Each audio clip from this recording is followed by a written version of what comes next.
नमस्कार, मेरे साथ कुसुम जी हैं, उम्र 43 साल। आज मैं हिम्स गुड़गांव में हूँ। ये एक पेशेंट हैं जो 2 महीने हमारे से ट्रीटमेंट ले रहे हैं। इनके से ही पूछते हैं इनको क्या तकलीफ़ थी।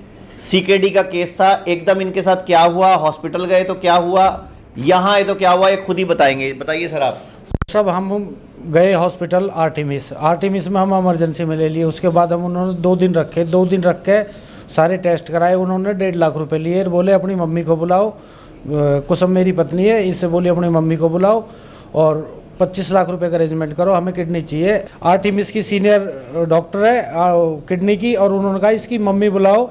मम्मी है इसकी? हाँ मम्मी है। बोली 15 दिन बाद इसकी मम्मी को बुलाओ और इनका किडनी ट्रांसप्लांट होगी। 25 लाख रुपए लगेंगे। और 25 लाख लगेंगे। और हमारे यहाँ भी आपको सिर्फ 2 महीने दवाई खाते हुए है, तो 2 महीने में कितना खर्चा लगा और उसके बाद हम कितना क्रिएटिनिन से कितना आ गया बताना। उसके बाद हम कंटिन्यू टीवी देखते थे, आचार्य मनीष जी का हम इंटरव्यू देखते थे। तो फिर हम डॉक्टर आचार्य मनीष जी के पास आए और हमने उनको अपनी सारी बात बताई। पहले कितना था? 5.5 हो जी। 5.5 और फिर कितना आ गया 1 महीने बाद? 3.1 जी। और अभी कितना आ गया? 1 पॉइंट कुछ है जी। 1.9 यानी कि 5.5 क्रिएटिनिन था, जिसके ऊपर इनको किडनी ट्रांसप्लांट बोल दिया गया। सिर्फ 2 महीने हुए हैं।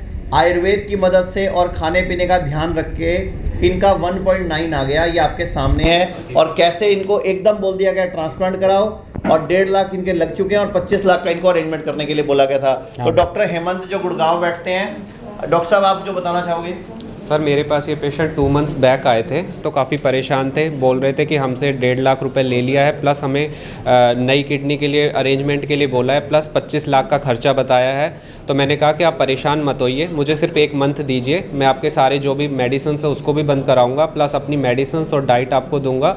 उसके बाद देखते हैं, 1 महीना मुझे दीजिए। 1 महीने के बाद जब मैंने इनको सारी मेडिसिन प्लस डाइट जो फॉलो करने के लिए दिया था, पेशेंट ने प्रॉपरली फॉलो किया। 1 महीने बाद जब मेरे पेशेंट दोबारा मेरे पास आया है, तो इनका जो क्रिएटिनिन है वो 5.6 से आपका 3.3 रह गया। उसके बाद फिर से पेशेंट को 1 मंथ की मेडिसिन दी है, और आज करंट की डेट में पेशेंट का जो क्रिएटिनिन है 1.9 है, प्लस पेशेंट को जो भी सिम्टम्स आ रहे थे वो सारे ठीक है। पेशेंट बिल्कुल बेटर फील कर रहा है पहले। तो ये हुआ क्यों है? ये राजीव दीक्षित जी को मानते थे, तो नेचुरली वाला राजीव दीक्षित के प्रोग्राम भी देखते थे, हमारे टीवी चैनल्स भी देखते थे। तो आप खुद देश के दर्शकों को क्या बोलना चाहोगे?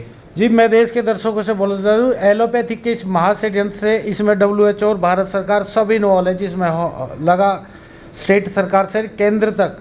और हमारे जो खाने पीने की जो भी गाइडलाइंस है, सब कोई गाइडलाइंस नहीं है, ये सब WHO के ऊपर डिपेंड है। इन्होंने अपने आप आप कोरोना को षड्यंत्र बोल रहे हो? हाँ जी, बिल्कुल षड्यंत्र है। हम तो कोरोना षड्यंत्र चाहते हैं। हाँ जी, हाँ जी, कोई बात नहीं। आपकी किडनी बची है, आप दुनिया के लोग जो किडनी के लिए एकदम ट्रांसप्लांट के लिए तैयार हो जाए, उनके लिए कुछ बोलना चाहो तो बताओ। भैया हम तो सबसे एक ही बात बोलना चाहते हैं, डॉक्टर मनीष आचार्य जी के पास आओ, टीवी देखो और इनके पास और विश्वास करो। आयुर्वेद से बड़ा कोई कुछ नहीं है। संपूर्ण आयुर्वेद, इसी में क्योर शब्द यूज हो सकता है, एलोपैथी में कुछ नहीं हो सकता।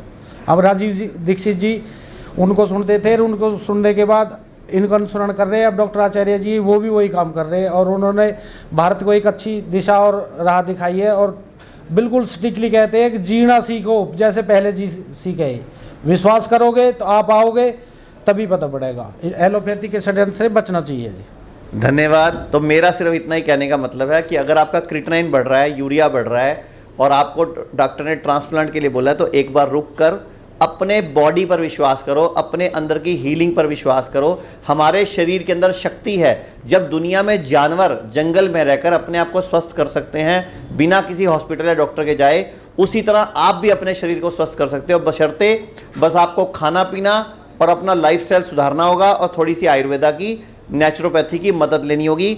और यही काम हम hymns Derabassi, hymns Gurgaon, hymns Amritsar, जो हिम्स अब पूरी चेन पूरे भारत में हिम्स हॉस्पिटल की खुलती जा रही है, उसमें हम यही काम कर रहे हैं कि लोगों को अपना डॉक्टर खुद बना रहे हैं और लोगों को जीना सिखा रहे हैं। थैंक यू, नमस्कार।